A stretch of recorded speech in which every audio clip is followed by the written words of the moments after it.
Tonight at 6, TV2 has the latest on the issues that matter most to Portage County residents this election season. The U.S. economy might be better than people expect. Find out how most Americans are reacting. Happy Halloween, Eve, Eve, Eve, Eve. Stay tuned to see how the weather will be for this week and on Halloween. Now, which furry friend is being celebrated despite them being known for bringing bad luck? All this and more as TV2 News starts right now.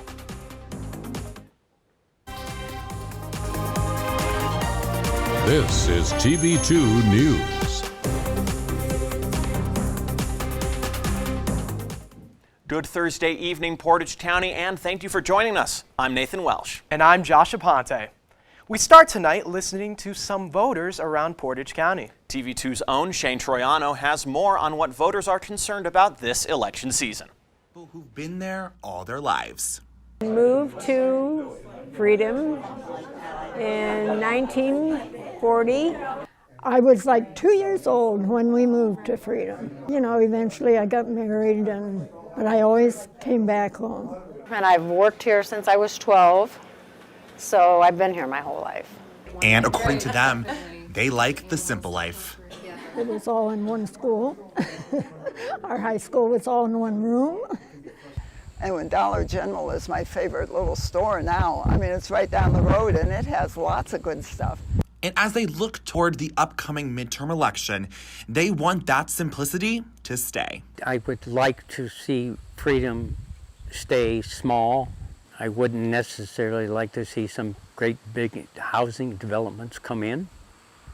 That's maybe selfish on my part. The majority of Portage County residents are focused on one thing this year: prices rising. It starts to cause a lot more anxiety with people. How are they going to afford things? You know what I mean? Why'd the pepperoni change? Well, you have to go with what your supplier's giving you. I mean, I'm not going to travel to Cleveland to look for it. It's too far. I found that as prices keep going up, it becomes a lot harder to live because the cost of living just keeps rising while the pay rate stays pretty stagnant. And as midterms approach, some residents want their voices to be heard.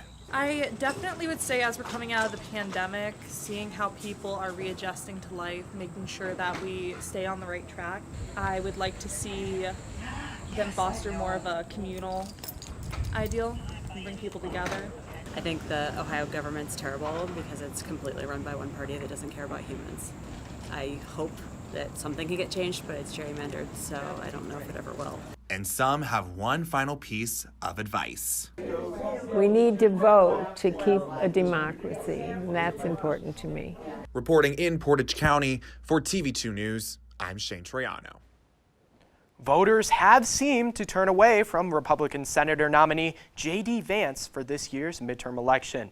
This comes after his recent comments on the conflict between Ukraine and Russia.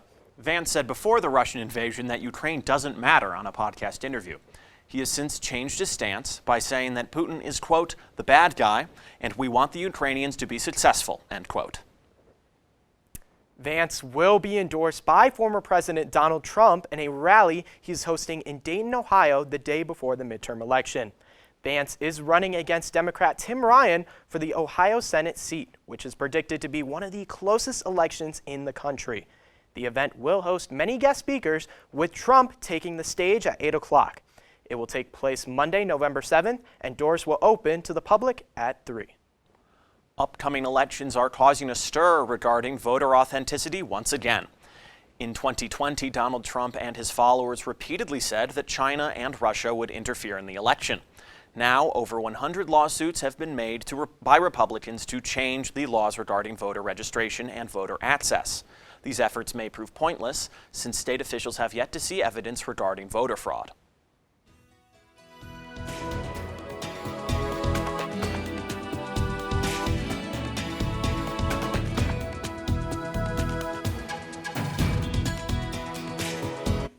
Welcome to your Halloween week weather forecast. I am Collin Lewis, and without further ado, let's get into the weather. Currently in Kent, it is 54, feels like 52, a little chilly for me, but on the right end. Dew point is about 38, which makes humidity about 55%. Wind isn't going to blow you over. It's a south-southwestern wind about 8 miles per hour. Visibility is about 21 miles. Let's zoom out and see northeastern Ohio temps. You can see up in Ashtabula, it is 46 degrees, all near the lake. It gets real hot near Sandusky, about 82 degrees, and Mansfield, Worcester around high to mid 50s.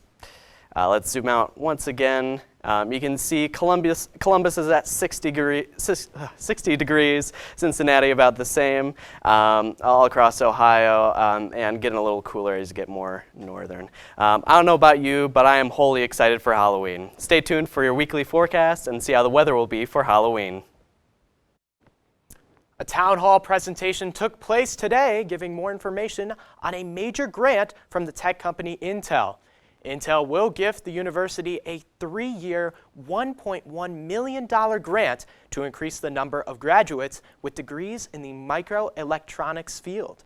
Kent State graduates will look to fill the need for those with technical associate degrees. This will be around an estimated 70% of Intel's new hires. At 7 p.m., head over to the Kent State Student Center dining room where you can take part in a fun and spooky evening of Sex Bingo. Participants will have the opportunity to win awesome prizes, and refreshments will also be served, with a Sex Week spin added to them. Kent State has had a variety of events for Sex Week, with more to come on Friday. Guests will notice some new displays at the Akron Art Museum. 3 sculptures made by Akron's own Don Drum will be on display for the first time. The 3 pieces include one titled The Warrior, made in 1957, and 2 untitled projects made in the 1960s. The sculptures will be on display for a limited time only, starting now until October 16th. There is a rise in RSV cases in the Akron area. Newborns, premature babies, and the elderly are the most susceptible to contract RSV, which can cause severe damage to the lungs. Experts highly recommend to everyone in the area that they should receive the flu and COVID vaccine in order to prevent the spread of any additional illnesses. Spokesperson from Summa Health feels that the lack of masks being worn out is considered to be a contributor in the surge of cases. Sounds like it's time to go fishing. The Ohio Department of Natural Resources, the Western Reserve chapter of Trout Unlimited, and the city of Cuyahoga Falls have teamed up to stock up the Cuyahoga River with rainbow trout. Some sections of the river were recently stocked with around 1,000 rainbow trout. The river was once a national punchline for catching on fire due to pollution, but has since made a turnaround over the past few decades.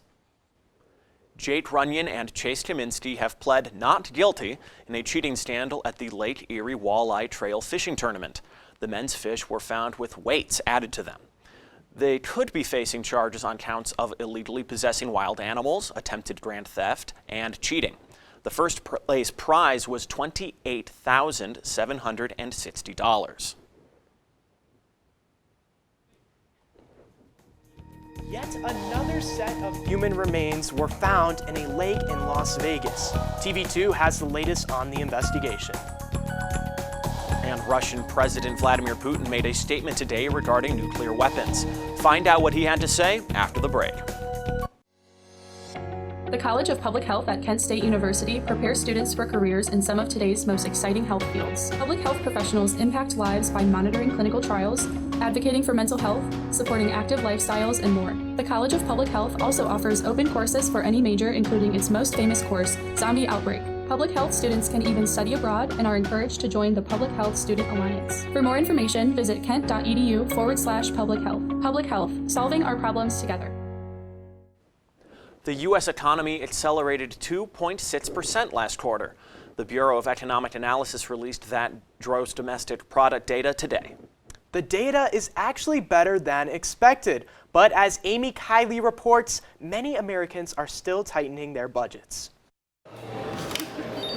Quarterly updates on the gross domestic product are always behind the times. They show what the economy was like, in this case from July through September. The current reality for many Americans is likely different. We understand that families are being squeezed by what's happening currently with inflation. Average gas prices are up from a month ago despite recent drops. Halloween candy costs more this year, and health insurance premiums are rising. For people who use the federal exchange, enhanced subsidies will help with that last one. We want you to have access to a hospital, to that doctor, that pediatrician that your child needs.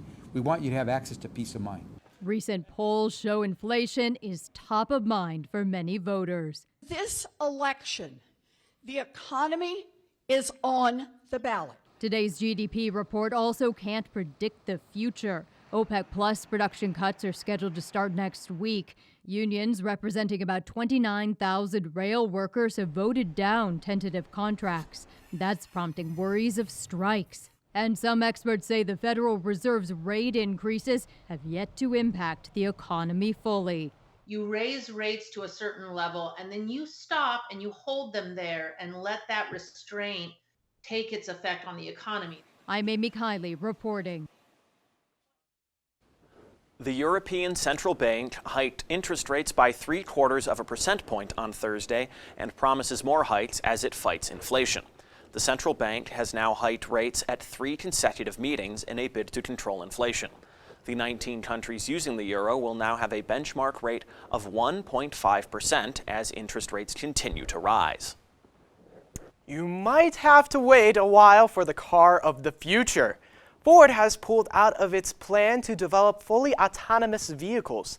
The company announced Wednesday the driving tech company Argo AI will be shutting down. According to Ford, they lost $2.7 billion on its investment.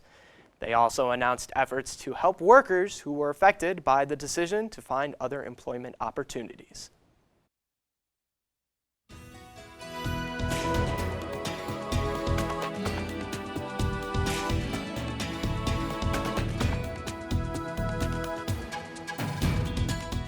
One more step toward All Hallows Eve. Let's see how good the weather will be for this week, starting with tonight's temps. As you can see, as it gets later and later, it'll get more and more cloudy as well as more and more cold. About 36 degrees around 3 a.m., around 38 at midnight, and it's only going to get cloudier from there. As we see for tomorrow, it is fully cloudy, a low of 33, but 57 degrees. No rain, which is good, and humidity is about 72%. Wind chill's not that bad, and sunset will be at 6:27 p.m. Let's see our weekly forecast. You can see it stays cloudy for not very long. It gets sunny around Saturday, then cloudy again at Sunday, and Monday is Halloween, and let me tell you, I am so sorry to say that it's going to be raining. I cried too, don't worry. As you can see, it is partly cloudy on Tuesday, and it's only going to get better from there. It'll get more and more warm. Hopefully that makes up. So 3 days, 5 hours, and 38 minutes left to get ready for Halloween. Stay tuned and visit kentwire.com to keep in front of the storm and to be notified with more weather forecasts and updates. I've been Collin Lewis. Thank you. Nevada divers found the 6th set of skeletal remains since May on a severely dry Lake Mead, according to authorities on Tuesday. A Lake Mead National Recreation Area diver found what appeared to be a human bone on October 17th. The next day, an NPS dive team conducted a full search of the area and confirmed the identity of the deceased. NASA stated that the lake's water capacity has decreased 65% since 2000. Lawyers for former President Trump asked a judge to reject the New York Attorney General's proposal for restrictions on the Trump Organization. This is due to a $250 million lawsuit. The attorney said that there is no danger for any lenders or insurers. Trump has denied any wrongdoings and said that the lawsuit was, quote, politically motivated. Russian President Vladimir Putin spoke today in regards to heightened global tensions. He said that the world is facing, quote, the most dangerous decade, end quote, since World War II. He blames the West for the situation in Ukraine and says that threats of nuclear weapons are not intentional, but rather a response to Western statements. As the conflict continues with Ukraine and Russia, Russian forces have caused more damage on Ukrainian soil. Exclusive footage has been released showing a power station from Ukraine that was incapacitated by Russian forces. Nearly a third of Ukraine's power stations have been destroyed by Russian attacks since Monday of last week. Ukrainian President Volodymyr Zelensky accused Russia, calling this destruction, quote, terrorist attacks. Iran and Russia are growing closer the more isolated they become. Our message to Iran is very, very clear. Stop killing your people and stop sending weapons to Russia to kill Ukrainians. The U.S. Treasury announced new sanctions against Iranian officials on Wednesday for brutal violence against peaceful protesters. This comes after the death of 22-year-old Mahsa Amini on September 16th. Amini died at a hospital after being detained by Iran's morality police for wearing her hijab head wrap too loosely. Authorities say she died of a heart attack as eyewitnesses claim she was badly beaten. History teaches us that usually it starts with hating Jews, with blaming Jews, with terrible rhetoric that people say, you know, okay, he said it. And that's why I'm extremely pleased, objectively, as an Israeli, as a Jew, as a human being, I'm extremely pleased to see this overwhelming reaction against the comments by Kanye West. And yet another company is dropping the use of Kanye West's music. Peloton says it has indefinitely paused using music from the rapper who recently made anti-Semitic remarks. Star Peloton instructor Alex Toussaint didn't specifically name West, but he said in a YouTube video that he doesn't support hate speech and that he won't play, quote, that artist in any more of his classes. Nearly 2,000 Peloton classes used West's music before, according to the company's website. Prince Harry will publish his memoir titled Spare in January of next year. According to the press release, the Duke of Sussex plans to support several charities with the proceeds from the book sales. Penguin Random House will be publishing the memoir, and the book will be available in 16 different languages worldwide. The publishing company added, "For Harry, this is his story at last." Some spooky Halloween activities on Kent's campus? Count me in. Find out what's going on for Halloween Kent. Kent State women's soccer was in action today. I'll catch you up on all the action on your TV2 Sports Report. And now, your TV2 Sports Report.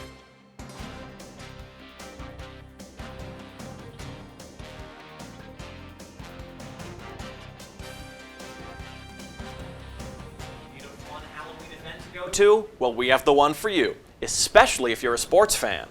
Kent State Athletics will be holding a Halloween event hosted at the Mack Center tonight as a part of their annual preseason showcase. The event will be hosted by Ahmad Crump, who is the in-arena voice of the Cleveland Cavaliers. The doors to the Mack open at 6:30 p.m. with the showcase starting at 7:30 tonight. Now, Josh, that sounds like a fun little event going on at the Mack. All right, it sounds dope. So we're going to just take it right over to Ryan Shanko for more Kent State Athletics news. What's going on, Ryan? Well, Josh, we've got some Kent State soccer and much more to talk about on this brisk fall Thursday, so let's get started. The Kent State soccer team dropped their regular season finale today 2-0 against the conference-leading Buffalo Bulls. Heading into today, the Flashes needed a win or draw to punch their ticket to the MAC postseason tournament. As a result of Western Michigan's win over Toledo, the Flashes do not qualify for the MAC tournament. Kent State will look to build momentum from this season as they head into the offseason. Tonight, we're getting treated to a marquee QB matchup on Thursday Night Football, or so we think. Tom Brady versus Lamar Jackson is usually a sight to see for NFL fans, but this season something is just off with the 7-time Super Bowl champ. Brady's Bucs are facing issues that the NFL world is not used to his teams having. The Buccaneers are 26th in the league in points per game. That will simply not cut it against Lamar Jackson in Baltimore. Because of their struggling offense, give me the Ravens on the road tonight, 27-17. Now, it's time to talk about Week 9's premier matchups at the college level. So let's run down my top 5 games this weekend around the country, rapid fire style. At number 5, I've got Illinois on the road in Lincoln taking on Nebraska. This game against a middling Nebraska team has a trap game written all over it. However, I think Illinois leans on that elite defense and wins 23-14. Number 4 on the list, Ole Miss versus Texas A&M. The Rebels coming off a loss in a road game at Kyle Field is never a good consolation prize.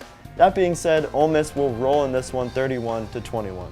Number 3 takes us to Happy Valley for a top 15 collision between Ohio State and Penn State, and simply put, the Buckeyes will dominate 42-27. At number 2, we get the annual Florida-Georgia game in Jacksonville, and I think that Florida plays the top-ranked Dogs closer than most people expect, but Georgia will still win 35-24. The best game this week is undoubtedly the blackout in Knoxville between Tennessee and Kentucky. The 100,000 plus in attendance will be treated to a 41-28 Volunteer win, and my only question is if the goalposts will survive this week. That's all the time I have tonight. Thanks for rocking with me, and have a safe and wonderful weekend in Portage County. Celebrate this little furry feline with Halloween right around the corner. Find out what national day it is coming up. Well, in the spirit of Halloween, guess what day it is? National Black Cat Day. October 27th shines a spotlight on the furry friends. People celebrate the day by posting pictures of their black cats on social media. National Black Cat Day was founded by Cats Protection, a British animal charity. Animal officials hope this recognition will help convince more people to give these little guys a new home. Want to become a millionaire? Me too. Well, this may be our chance because the Powerball jackpot is currently up to $800 million. The cash value of the prize is nearly $384 million. This would be the second largest prize in Powerball history. The largest Powerball prize in history was over $1.5 billion, yes, billion dollars. The next drawing will be Saturday. Well, I don't have any cats, but I do know a black cat. He's my friend. His name is 40, short for the 42-letter name of God. He's adorable. I love him. Oh, that's adorable. I do not have a cat either, but jackpot. Okay, Jackpot. What would you do if you won the jackpot, Nathan?